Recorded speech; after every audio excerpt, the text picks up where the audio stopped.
skies, and on every occasion that you do or don't smile. Every time you dance for joy or lust or anger. So welcome to another episode of Sensible Secondhand Classics, the series where we look at cars that are over 15 years old that you can buy for between £1,000 and £5,000 in good condition. This time we've got another rare Nissan. This is a Nissan Sunny 1.6 LX Estate. It's either known as the N14 or the Y10, depending on your persuasion. Sometimes it's known as both, which is really strange. It is similar to the normal Nissan Sunny that was sold in this country between about 1991 and 1995. But actually in Japan it was sold as the Y10 Wingroad, which is really weird. Replacement for both B11 and B12 Sunny Estates that were marketed in this country before. Actually, we have just recently released a review on a B12 Sunny Estate. It's funny how the same owner has all these different cars. This is a relatively early one. It's a pre-Euro compliance car, so it's actually got twin carbs on it. We think this car generates somewhere between about 95 and 102 horsepower. It's difficult to say. I think this is the same engine as a P10 Primera that we did on 3 Decade Reviews back in 2019. It belonged to Mr. Coleman, who was also known as Rubbish Mechanic on YouTube. It certainly sounds a bit like that. The main advantage of this over the B12 Sunny Estate is it's got power steering. You still don't get a rev counter though. You get electric windows all round and electric sunroof, but you don't get a rev counter, which would be better. But you know, you can't have everything, can you? It feels quite responsive around here. It's not quite as nice to drive as a P10 or P11 Primera, but it sounds really good. I don't know why it sounds so fantastic, but it does. Certainly for me, this is a much easier car to drive. It's much more kind of modern in terms of its feeling, and it's got the power steering and a better driving position, so that's always a plus in my book. In this country, the Sunny Traveller, Sunny Estate, N14, Y10 thing, it was only marketed in one trim level, this 1.6 LX, and they're not common at all. You just don't see them around. It was a similar situation to the P10 Primera, where the estate version wasn't built in Sunderland like most of the other models. That was built in Japan, and it was known as the W10, sort of larger version of this really. I think called the Nissan Avenir on the Japanese market. Anyway, let's now go and take a closer look at this car in more detail.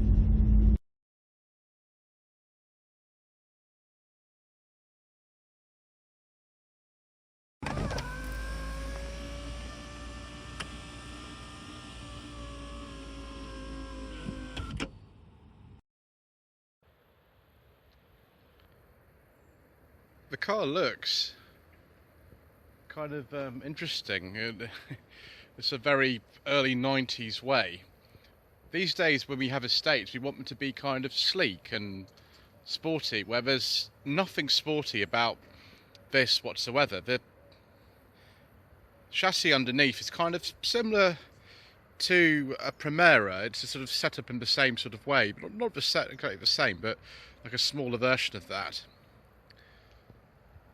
I just have no recollection of when I last saw one of these N14 Sunny Travellers or Y10 Wingroads at all. They weren't very common when they were new. Someone would have just gone out and bought I don't know, an Astra, an Escort, something like that, and not one of these. But they are actually pretty nice. We'll look in the boot in a little while, but let's just try the back seats first. Central locking on this car, which is good.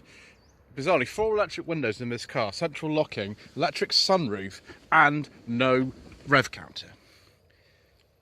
Again, like the B12 Sunny, rear space is a bit compromised. But we have got electric rear windows. We don't have a central armrest or anything. We do have Garfield. And there is electric sunroof. I've been good to try that actually. I don't like fiddling around too much with electric sunroofs on old cars because they tend to break. But Stuart, who owns a vast collection of Datsuns and Nissans from the 70s through to the 90s, assures me that it's okay. And I take his word for it. Nice lot of adjustment on this. I mean, you can get the lumbar support just how you want it as well. This car's actually very, very comfortable. I find this more comfortable than the P11 Primera that Stuart has. Much more cohesive dashboard in here. I mean, it's still hard plastic and everything, but much more cohesive. It just looks like it should have a rev counter, and it hasn't got one. So, apart from really wanting electric mirrors and a rev counter, it's pretty well specified. That's an auto power shot driver's window as well, and electric windows in the back. Nice kind of hard wearing, tweed type upholstery. No airbag in this. You didn't get airbags in any N14 Sunny. I don't know about some of the Wingroads, but you didn't get airbags in any N14 Sunny. Secret mission documents I'm not sure will fit in, because especially if there's a bottle of drink in there. 5-speed manual, I don't think there was an automatic option for. I'm just going to call it the N14 Sunny Traveller in this country. Same kind of interior door handles as so many Nissans as well, but a much nicer kind of smoother looking dashboard in this car than the previous generation, the B12 Estate, or even the older B11, because they were sold side by side until about 1990. Have presume that's something like cassette storage. I don't know, maybe that's for a graphic equalizer for the tape player that's still in here. That's the original tape player, I believe.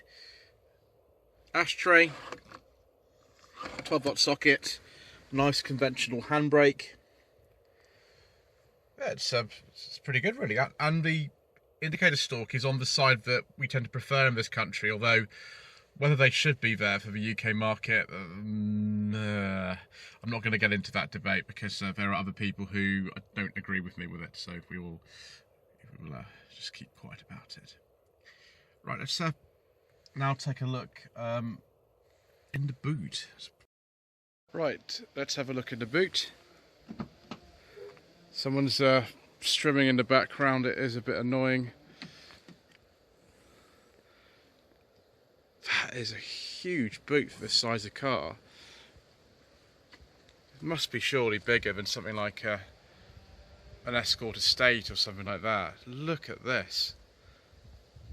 The only thing I'm wondering is if this car did have a low blind, and I can see, just put that down a little bit. Oh gosh, a light. So this is not good at this time of year. Let's put it over here. If I can just put my hand on top of there, that's better. Right, you can see over there that it might well have had a little low blind in here. Let's just see if we can get this little mat out of the way. Hold on a moment, viewers. So I found the tools for changing the wheel, but I don't actually know where the spare wheel is. Maybe I'll have to ask Stuart where that is. But yeah, it's a vast space. Probably to keep this down so we don't have that light coming in. 450, 500 litres, which is very big for an estate car of this size. No wonder they, sold a van version of this.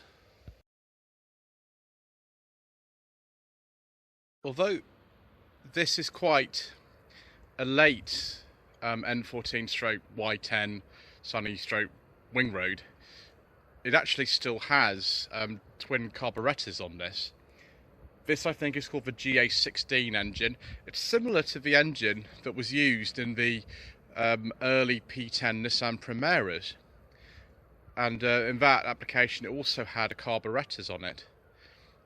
This car's in 1994, but I think what happened is that it may manufactured late 92, something like that, and it might have stuck around for a while, because I think the ones for the 1993 model year would have had fuel injection, because by 1st January 93 you had to have I think a cat fitted. So I think this has got, if it's got the twin carbs on it, it will be a late registration. I can't imagine they maybe sold too many of these, so they probably waited a little bit to register this one, which is why it's on an L plate, but it's probably a bit of, probably manufactured a bit earlier than that. Certainly with about 102 horsepower, I think maybe the later fuel injected ones had a little bit less, but this has got 102 horsepower, and it certainly feels like it. This engine was very popular in banger racing, both for N14 Sunnies and also P10 Primeras, and it certainly goes. It's definitely fast enough. I think this is a cam belt engine, so if you are going to buy one of these, make sure the cam belt is changed, although finding one of these is difficult. There's not many around, and unlike this one, which is perfect, there's no rust on this car at all, like a lot of things in Stuart's collection. But just make sure that this hasn't, the car, if you're looking at an N14 conventional Sunny or this Traveller stroke Estate version, just make sure that it's not rusty underneath, because that could be a bit of a problem.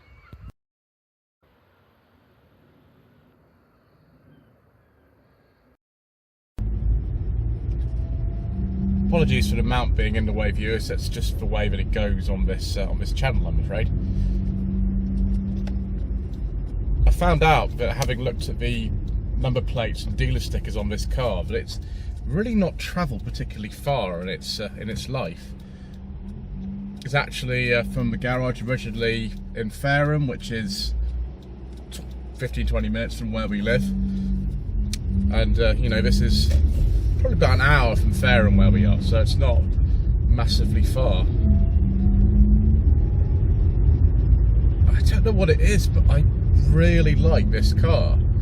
I'm so surprised. I thought, out of all the cars I've been filming with Stuart today, and it's a lot, this is the fourth one I've actually driven, I thought I'd prefer his P11 Primera, but I actually prefer this. Even though it has no rev counter, even though it has no electric mirrors, and even though the rear space is a bit limited, I really like this car. It's really nice to drive. It's got that gutsy engine in it from the P10 Primera, the GA16 engine. It's no bother to get into, sort of parking spaces and visibility is excellent. It even handles surprisingly well. For something like an estate car, it really does. And it's got power steering. It's got a conventional position for the indicator stalk, which just is better for me because of all the cars that I drive. I mean, it sounds really good, and you can tune these engines really well if you want to. And it's just a really nice, pleasant little car to live with every day. The biggest issue is finding one of these. What I need to do really is probably drive a conventional N14 Sunny rather than this N14 Sunny Traveller stroke Y10 Wingroad, and see if those are any good as well, because they're going to be much easier to find. And those are no budget reviews cars all day long. They're not worth a lot of money. Whereas these, when and if they come up for sale, you're going to be definitely spending Sensible Secondhand Classics money on something like this. One in this condition, who knows? Who knows anymore? Yes, I mean, maybe if you were really adventurous, you could throw in the engine from something like an N14 Pulsar GTI or GTI-R into one of these, and that would be interesting. Right, let's find somewhere to park up and come to some conclusion about this really rather surprisingly nice little car.